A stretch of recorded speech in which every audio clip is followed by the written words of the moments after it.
여러분, 자동차 부품 만들던 회사가 갑자기 이탈리아 젤라또를 판다면 믿어지시나요? 오늘은 한국기술신용평가 보고서를 바탕으로 70여 년 역사의 제조업체 태원물산이 생존을 위해 어떤 과감한 도전을 하고 있는지 깊이 파헤쳐 보겠습니다. 네, 어쩌면 좀 황당하게 들릴 수도 있는 바로 이 질문.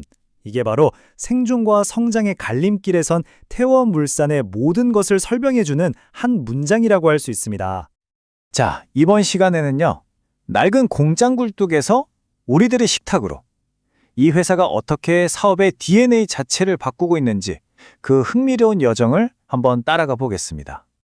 첫 번째 이야기입니다. 오래된 회사의 새로운 도전, 부제는 피스톤에서 파스타로인데요. 이 엄청난 변화를 이해하려면 먼저 이 회사가 어떤 길을 걸어왔는지부터 살펴봐야겠죠. 보시는 것처럼 태원물산은 1979년부터 무려 40년 넘게 자동차 부품 이 한 우물만 파온 기업입니다. 그런데 2021년에 기존 사업을 정리하더니 2022년에 갑자기 식품 유통에 뛰어들었죠. 도대체 무엇이 이들을 이렇게 극적인 변화로 내몰았을까요? 안정적인 제조업체가 왜 모든 걸 걸고 이런 도박에 가까운 도전을 시작했을까요? 그 답은요, 바로 자동차와 식품, 이 두 산업의 완전히 엇갈린 운명 속에 있습니다. 지금 자동차 부품 산업의 현실, 사실 녹록치가 않습니다.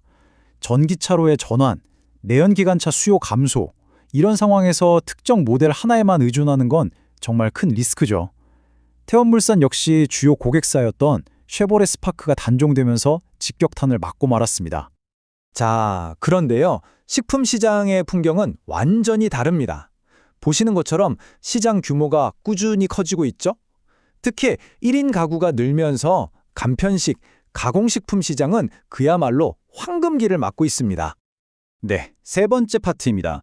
숫자로 보는 사업 전환.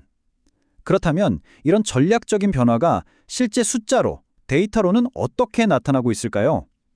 공장에서 식탁으로 돈의 흐름이 어떻게 바뀌고 있는지 한번 들여다보겠습니다.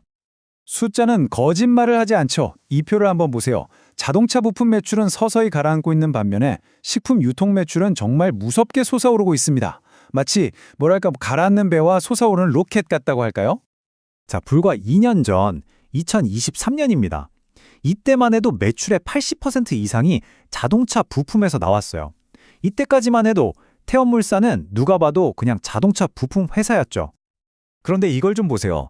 불과 2년 만에 식품 사업이 전체 매출의 거의 절반 가까이를 차지하는 수준으로 뛰어올랐습니다. 정말 폭발적인 성장세라고밖에 할 수 없죠.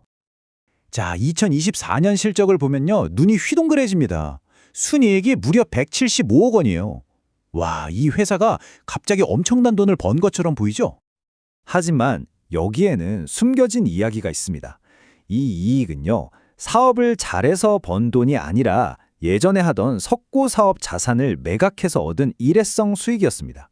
바로 이 돈이 이 위험천만한 사업 전환을 뒷받침하는 실탄, 즉 자금줄이 된 셈이죠.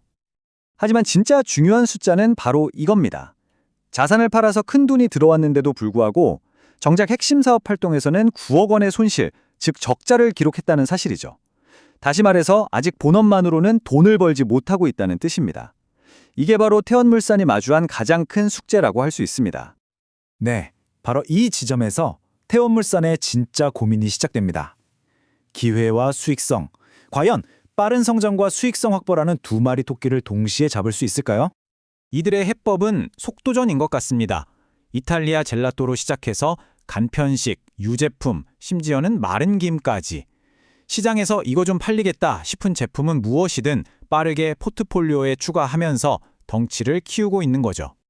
제품만 늘리는 게 아닙니다. 대형마트, 온라인 쇼핑몰, 레스토랑까지 온 오프라인을 가리지 않고 판매망을 아주 공격적으로 넓히면서 소비자하고의 접점을 빠르게 늘려가고 있습니다.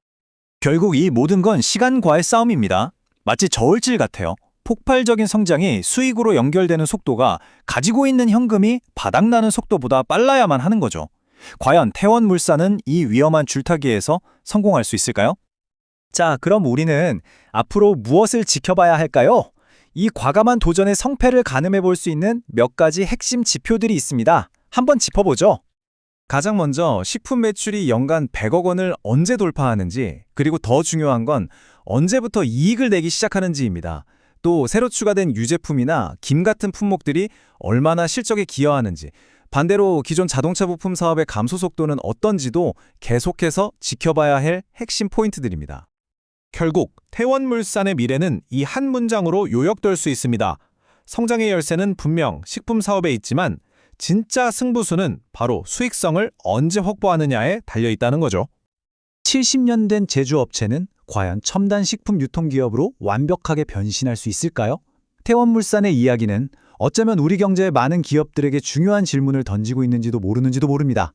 그리고 그 결말은 아직 아무도 모르죠.